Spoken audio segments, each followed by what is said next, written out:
Hey everyone, welcome back and happy Wednesday. All right, you guys. So this is a big one. This is not one that I just don't think anybody saw this coming. Raquel Leviss has finally spoken out for the first time since the reunion, since the last clip that we saw on Vanderpump Rules season 10. She now sat down with Bethenny Frankel on her podcast, and so far we only have part one. Well, we're going to talk about what part one looks like because some of Raquel's revelations in this podcast were pretty wild. So we're going to go through all of the major points. Get ready for it. If you guys haven't already, go ahead, smash that like button. If you're not subscribed, get subscribed. Don't forget to hit that notification bell. And with that, let's jump right in. It's time for all your binge-worthy pop culture news. Welcome to Up and Adam. All right, you guys. So like I said, Raquel has officially spoken out since leaving the mental health facility, since Scandival. She is telling her side of the story, and she is doing it in person with Bethenny Frankel for her podcast. Oof, let's get through the points from start to finish. Now, she ended up explaining that she's at a place where Scandival makes sense to her. Her actions make sense to her. Scandival being pumped with a name through the PR team, like Bethenny was just taken aback by that. They named this. They named this affair. They named this whole scandal, and the network took this, ran it through the machine, and generated millions of dollars. So this is how this kind of kicks off, right? Well, she said how this came about was Raquel's rep reached out. Okay. Raquel's rep reached out to Bethenny to facilitate this conversation. Now, she also acknowledged that she was healing from a relationship that she thought she was going to get married. That relationship obviously is with James. And she said she drank a lot during season 10 to deal with that relationship. She called it a very toxic relationship. And from that point, Bethenny was trying to understand the Raquel versus Rachel. And she said, listen, was it a stage name? Some people come into LA and they don't want to have their real name. They want to have a stage name. What is going on here? And Raquel said, no, there were so many Rachels when I was in elementary school in first grade. So I decided I wanted to be referred to as Raquel. So from that point out, my friends always called me Raquel, and my family always referred to me as Rachel. All right, so let's keep going. Now, from that point, Bethenny said that she probably, had she been in Raquel's mom's position after watching the reunion, because she's like, wait a minute, what does your family think about this? And she's like, my mom's a mama bear. And Bethenny was like, had I been your mom after watching that reunion, I'd probably be in jail for murder. But then she said, from this point, how has it been with your friends? Can you trust anybody? What's going on with that? Raquel said that she can only trust her childhood friends. The people that she thought were her friends, now she knows are not. But she does still stand by her original apology that she posted on Instagram. And she said at that time, she had a need to be validated and to be loved. She said that she learned about herself a lot in therapy, and she realized that she was sort of addicted to being loved, to getting that validation. Now, she also explained that she looked up to her fellow castmates, right? And she said, at the point that this all went down, I looked up to my fellow castmates and I saw them have affairs and things that they were doing with the cheating and the drinking. And it made for a great TV show. And that kept the reality TV machine moving. I had a job to do, and this contributed to the job. But she was shocked because almost all of the cast turned on her, she said, but they had also all been in some sort of affair. So this is her standpoint on it. But she was committed to keep secrets from everybody except for Tom. So throughout filming season 10, she's like, I was lying to everybody. And Bethenny finally said to her, that last moment before you went into the mental health facility, that jaw-dropping moment that Alex Baskin and producers for Bravo said, oh, wait till the end. I don't know if anybody else is going to, I don't know if the cast is going to sign their contracts. We want to see what happens at the end.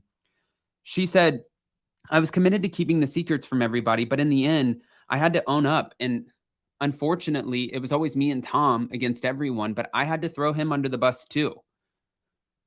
All right. She said, she mentioned visiting his friends and family in St. Louis, and it showed her honesty is one of her core values that she, at this point, cannot compromise anymore.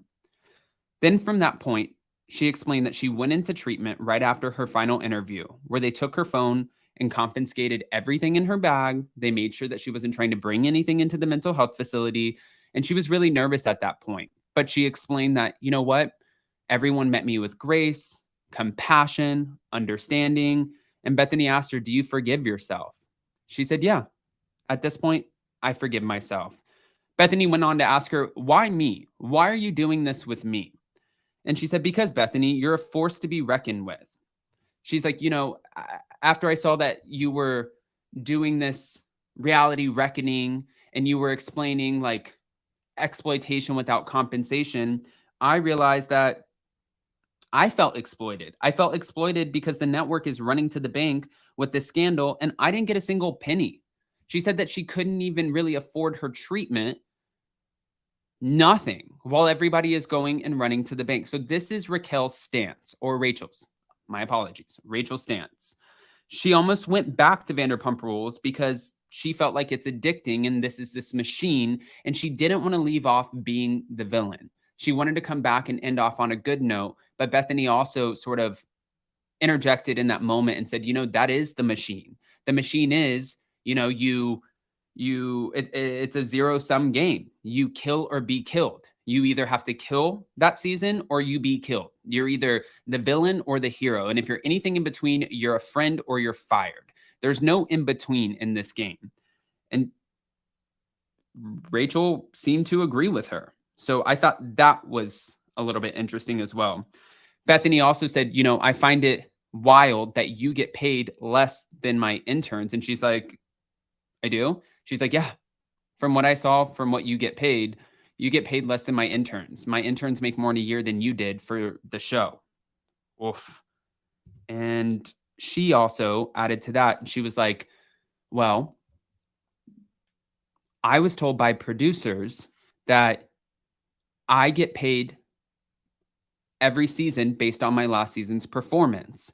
So producers pumped me up and said, you know what? You're going into this single. This is your time. This is Rachel's time to shine. And she said that got to her.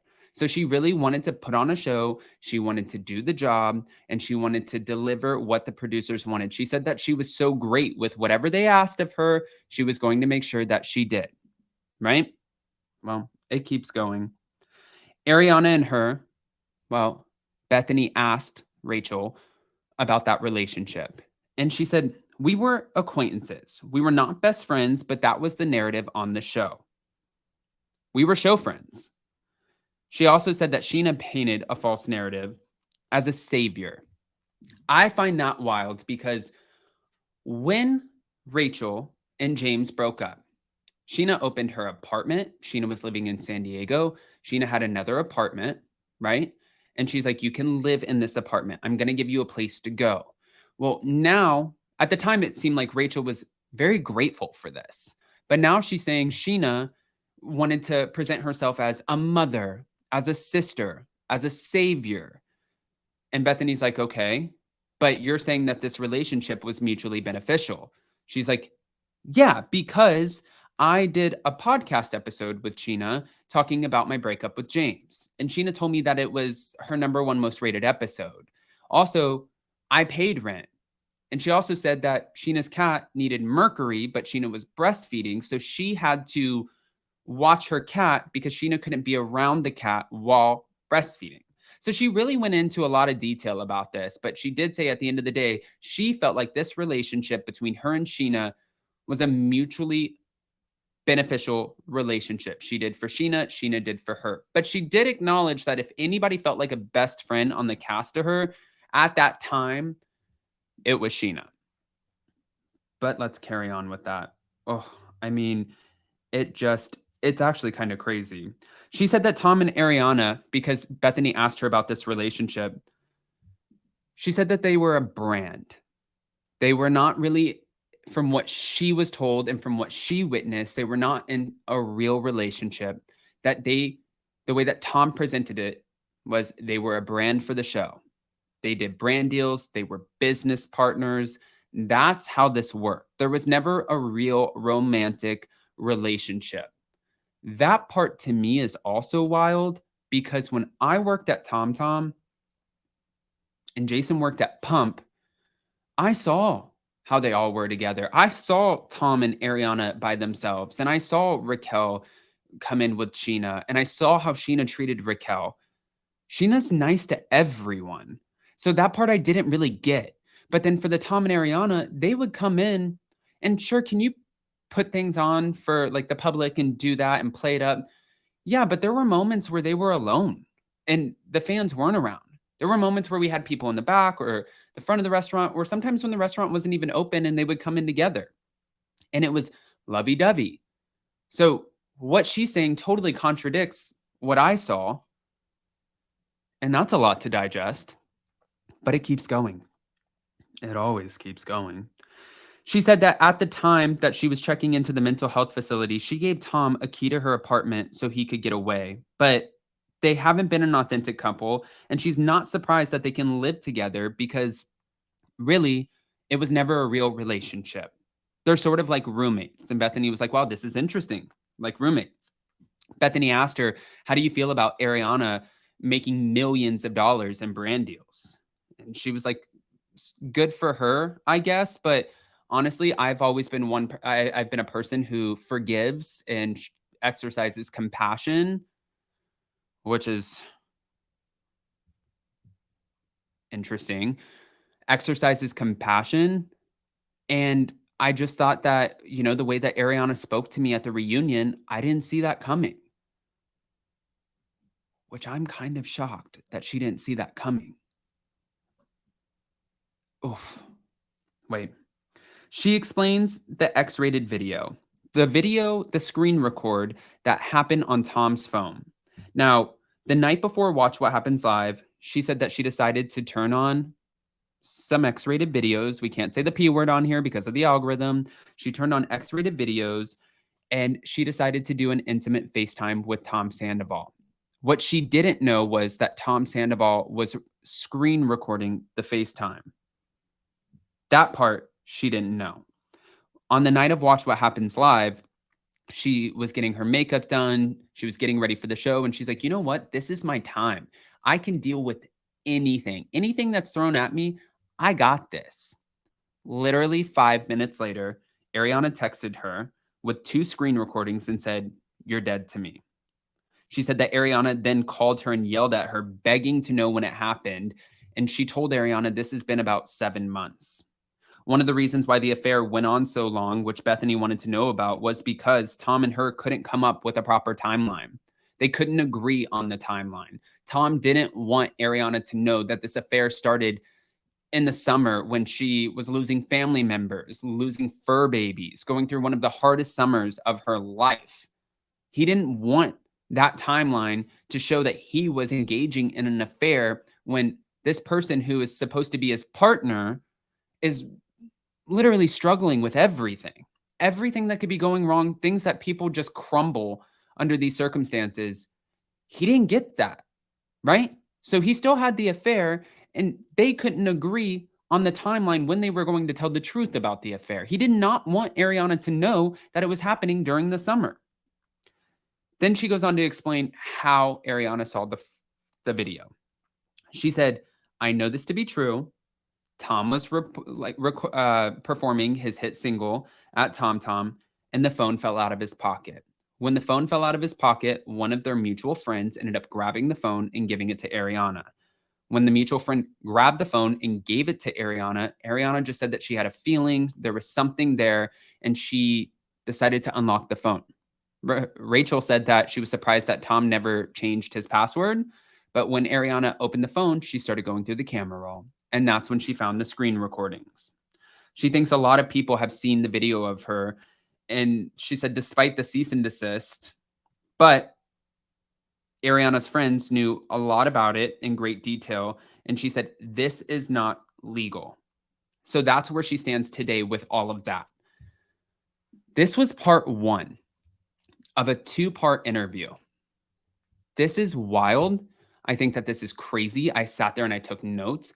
I was literally going to get Jason coffee and I looked, and my friend Dakota, thank you, shout out to Dakota, messaged me and said, "Did you see this?" And I was like, "Oh my gosh, this is one of the benefits to being on the East Coast because you get on the news first." And this was part 1 and part 2. I'm so curious to see how part 2 plays out, with her claiming that producers sort of pushed her into a position. It's just wild. If you guys haven't listened, you have to go listen to Bethenny's podcast. This is going to be everywhere by the end of the day, but we wanted to make sure that we covered this for you first. So go ahead and comment below. Let us know what you think. Pop off in the comments, and I know you guys will. This is wild. Smash the like button, hit the notification bell, and we will keep everything coming to you. Love you guys so much. And of course, we'll be back for Hot Messy Topics this weekend, but we also have The Real Housewives of Orange County tonight, and we will be going live tomorrow for that recap. And I'm sure for this. Love you guys. See you next time. Bye.